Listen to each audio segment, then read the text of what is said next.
So in this context, we can ask a question. Why should one be belonging to the church if one can work for the social change outside of the church? Yeah, then the thing is we can work, but as salvation of the world is salvation which God gives, salvation in this social form of social change, that is connected with the salvation of the world. And therefore the salvation in Christ is something that it is closely attached, closely related to Christ and the church. Being agent of a social change, is in what way is it distinct from others? We can easily in this way lose sight of the Christocentric aspect of the kingdom, not to mention its ecclesiocentric aspect. My faith relation to Christ enables me and encourages me to work for His kingdom. For just a social worker, this inspiration from Christ is not necessarily there. So I have to be work. I'm as a Christian, I have to work for social change because of my relation with Christ. Then because of my belonging to the church, ecclesiological aspect. Church is a servant of the world, and church enables me to work for the salvation and social transformation because my conviction, my belonging to the church helps me to do this. If somebody else can do it, if there are, let us say, atheists working, we can collaborate with them. But that does not reduce the importance of the church. Church is the symbol and realization of the salvation of God in the world. So church is necessary. Then church as a contrast society. Another image of the church. This image highlights the aspects that are needed to understand the church today. It provides us with a clear idea of how we should see the church and understand ourselves as a globalized society with its own value system. We as a globalized society, a small group, we have our own value system, and in this understanding the church is conceived as a community that is based on different sets of values that must be lived and upheld over against a society that does not see these values. So perceived, church is primarily seen as a community in which justice and compassion are basic rules of conduct, which must be demanded from society at large as well. If the church wants to fulfill its primary mission to lead human society in the kingdom of God, the question can be asked, has the church always been in this way a contrast society? We look into the Bible and we see very often that is the case. The early communities understood themselves as contrast societies in relation to the social milieu around them. The experience of the kingdom present in their midst definitely set them apart from the way we found in the society in which they lived. There is no difference between Jews and Gentiles, between slaves and freemen, between men and women. You all are one in union with Christ. It is from Galatians 28. This is the way the church lived. A differently from the rest of the world, a contrast society. And in Acts, we hear that the group of believers was one in mind and heart. No one said anything as belonging to himself, but they all shared with one another everything they had. So the church was a contrast society, as we see from the biblical witness. Today also church has to be a contrast society. In between, church ceased to be a contrast society when the whole world, the known world at that time became Christian. So there was no contrast with what to contrast. Thus, early communities did experience themselves as being in contrast with the rest of society. Their whole value system was different.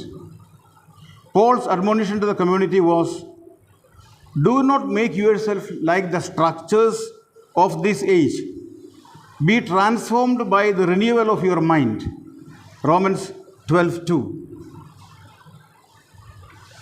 According to Gerhard Löffing, this text states that the form and spirit of the church must not be adapted to the form and spirit of the rest of society. It has to be different. But the moment the church becomes Christian society, the question of contrast society ceased to be asked. When the church became the official society under Constantine, there seems to be no need any longer for a church to be a contrast society. But it did not take too long for the church to realize that this new status was a mixed blessing. No more being a contrast society is good for the church. That is not true. But it happened to be so. Church was no more a contrast society. Therefore, the idea of the church as a contrast society was taken up by groups like religious orders and sectarian movements. Today, however, there is a tendency to make the kingdom of God as something everywhere and nowhere, as being not located in space and time at all. For them, kingdom is purely an entirely transcendent reality. But the church has to play a this worldly role, immanent role. Church as a contrast society emerges only when people let themselves be caught by the kingdom present now. So church is not merely a non-concrete, something that is anywhere and everywhere and nowhere. That is not the understanding of the kingdom. The kingdom is really here, and there is a contrast society emerges. Jesus chose a worldly option and showed the kingdom as happening now in the world, in the midst of human affairs. And that human actions may become carrier of his kingdom. So Jesus involved in the world and showed the kingdom being created, being developed. To accept the kingdom means for Jesus to celebrate its presence now in this world, not withdrawal. Celebrate the kingdom, we have to be in this world. Jesus' option can be called worldly because it asks us to live wholly immersed in this world, yet according to the otherworldly values that change it, challenge it, and let it be transformed. Consequently, the church, in the footsteps of Jesus, cannot withdraw from the world and close itself up like an esoteric community that cares only for salvation of its own members. The church's mission is the whole world, because the biblical concept of election always contains the mandate to engage in activity in God's plan of salvation, which aims at salvation of all.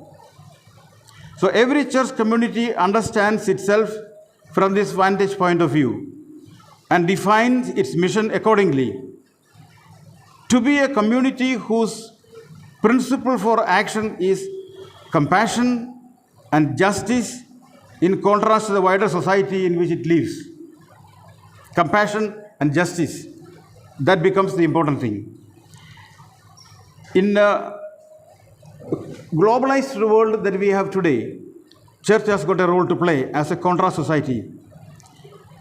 What is globalization? Globalization refers to a process of growing and intensifying interaction of all levels of society in world trade, foreign investment, and capital market. So interaction all over the world by rapid liberalization and deregulation of trade and capital flows, both nationally and internationally, leading to one global market. International contacts and exchange are, of course, always there. So globalization means everything becomes part of the working of the global dynamics. Like colonialism, globalization benefits the powerful and the economic interest. Colonialism, was beneficial for the colonizer.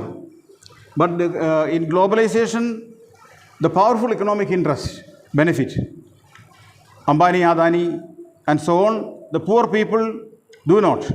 Economic globalization is based on the exclusion of a growing number of useless persons who do not even have the privilege of being exploited. More people are becoming useless for society, for the economic development, and this useless person do not have the privilege of being exploited. They are not able to live and create on their income. So as it happens today to the migrant laborers, there is no job, and they are happy if somebody exploits them. To be exploited, people want to be exploited now. That is strange. So many people are so made into useless people by the globalized society, who do not have even the privilege of being exploited. So there are progressively more poor in the global village. Never before in human history are there so many poor people in the actual situation. This continues to be a challenge for Christianity and theology. So this situation where more people become poor is challenge to the good news. Today's globalizers basically accept the economic development as inevitable, while internationalists want to shape the influence of these developments through political intervention. I must bring in two groups of people, globalizers and internationalists. Globalizers speak of the single market, and the development of the market is inevitable. Things develop, nobody can do anything. It goes on by itself. It has got a dynamics.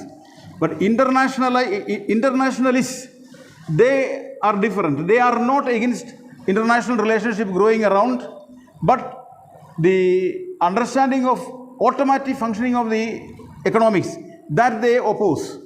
Automatic functioning will enable one group of people only to benefit from the developments, as in the case of the structure I showed the other day. Internationalists, they think of bringing in positive political influence to change the functioning, change the structures, and change the way things are moving.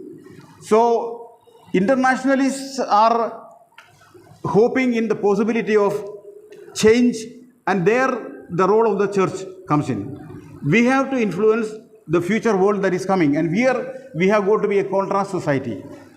Not being a contrast society is to allow the economic world to function by itself and allow poverty to gather in one place, and people will be dying one after the other because of poverty, while others will be getting more and more wealth. So the change, internationalism is based on the conviction that citizens should be able to influence government policies. Globalization erodes national sovereignty and can in the end threaten democracy and people's participation. So the people have to be involved in the running of politics. If it is totally globalized, people have no role to play. But internationalists, that this group of opinion, they want to be able to be influence the society by people's action, popular actions. In order to make our concern heard, we should realize the kingdom with its demand for basic human values like justice and compassion, and needs to make itself heard outside the confines of the church as well. In supporting and at times joining these groups, we give support and recognition to the kingdom of God that is at work wherever people stand for the values of the kingdom. So we can join, or the church has got a role to join the groups which support changes in society which brings in greater justice. The challenge of the church of the contrast society mode. As a contrast society, the church is above all else a worshipping community. Only a constant experience of the kingdom present in their midst enables the community and the individual to see the presence of God, God's kingdom in society at large as well. So the worshipping community is always in the center of the church, where the work for the transformation of society is also taking place. No mission into the world is possible without constant union with the Lord who has called us and sent us. The church, as Contra Society, is not a social action group, but a community of those who want to follow the Lord and proclaim His kingdom, as one finds in the Gospel of Thomas. Whoever is near me is near the fire, and whoever is far from me is far from the kingdom. So, church is not a social action group. It is referred to religion, referred to Christ and the spirit of fire that we get from nearness with Christ. One need not be a prophet to foresee that in the near future, the church will more and more become a minority group in our society. And this larger society, for the most part, will not share the values of the church and its concerns. In the measure that it happens, the conception of the church as a contrast society or alternative community will gain new support and strength, and could give the church a new identity and a new enthusiasm for its mission in the world. That is, in the future, the church will not be having, the general society will not be part of the church, and we will be a small community, and the contrast will be clear. And the church will become, or church has to become, a contrast society. So, the mission, the understanding of the church as a contrast society, that is important. It will give the church a new identity and a new enthusiasm for mission in the world. The perception of the church as a contrast society is, of course, more readily embraced either by those Christians who live as minorities among other religious traditions and value systems, for example, in Asia and Africa, or by those who find themselves in situations of oppression and dependence, or else in surroundings that hardly reflect Christian values anymore, in parts of Latin America and many other first world countries. So we are already a minority religion, and in our situation where we are a minority, the possibility of living a contrast society is better. In the European situation, there is no possibility of contrast, and the church is almost dying there because of its sense of mission is somehow suffering. So in the future of the church can be seen in countries like Asia and Africa and Latin America. The theological value of such a conception of the church. The theological insight gained from such a conception of the church indicates once again that the kingdom will remain linked to a community that must see itself in the service of God's ultimate plan of salvation of all. Jesus linked the reign of God, previously belonging to the people of Israel, to the community of His disciples. With this new election of a community, God's purpose for the Old Testament people is now enlarged into a new people composed of both Jews and Gentiles. They are now to become a visible sign of God's intention for the world and active carrier of God's salvation. They are called out of the nations to take up missions for the nations. They will fulfill this mission precisely as contrast society in the midst of human societies. From this perspective, the church is vital for the continuation of the kingdom in the world. The theological insight gained from such a conception of the church indicates once again that the kingdom will remain linked to a community that must see itself in the service of God's ultimate plan of salvation for all. Jesus linked the reign of God, previously belonging to the people of Israel, to the community of His disciples. With this new election of a community, God's purpose of Old Testament people is now enlarged into a new community of people composed of Jews and Gentiles.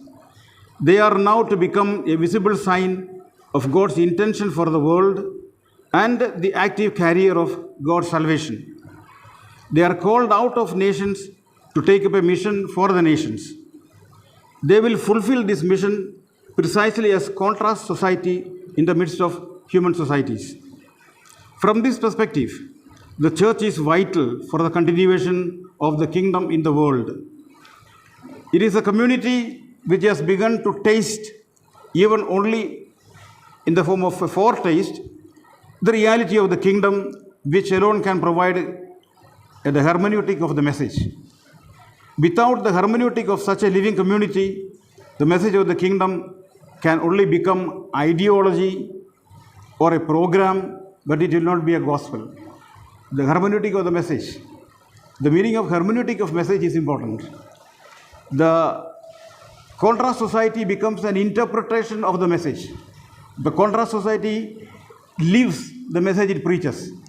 And so contrast society becomes hermeneutic, a hermeneutic of the message. In this way, people can see as concretely lived what is being preached. If they don't see, what happens? The preaching becomes an ideology. All the other ideas become merely a matter of talk. It is no more a gospel. For it to become gospel, we should be able to incarnate the teaching in our life. The kingdom can be thought of also as a counter system. The kingdom of God, counter system, that is a way of conceiving and organizing society that is counter to its present dominant form. This model could also be called subversive kingdom because it consciously seeks to replace society's dominant values and structures. The kingdom is a reality and a set of values to be lived out now, in the present order, in a radical obedience to the gospel, and in opposition to the powers of the present age.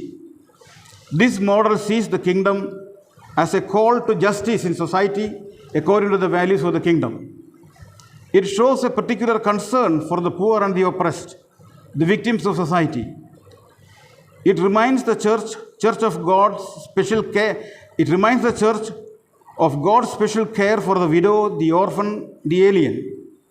This view is strongly Christocentric, in the sense that Jesus' life and his call to discipleship becomes the focus of his attention. The church's mission is to be countercultural in faithfulness to Jesus Christ.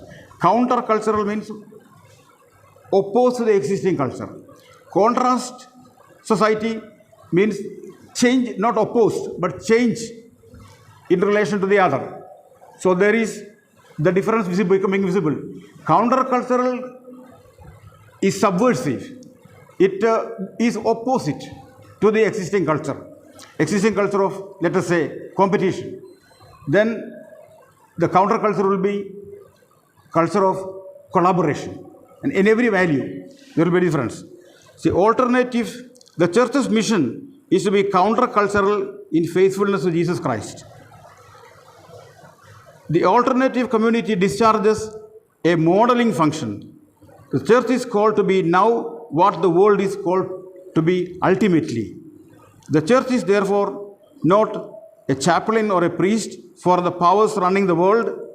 She is called to be a microcosm of the wider society, not only as an idea, but also in her function. Church is called to be a microcosm. Microcosm means small replica of the world, of what it preaches in the new society. What is the new society going to be? That you can see in the church, in the microcosm. So that is the function of church becoming a counter society or contrast society. Much better and more radical it is when it is a counter society and a subversive society which brings up the values of the kingdom. Fidelity to Christ is a most important sign of the kingdom now. To the degree that the values of the kingdom, that is justice, peace and joy, Romans 14:17, to the extent that these values are realized now on earth, the kingdom makes itself felt. The final goal of the kingdom is peace and justice on earth and in all creation.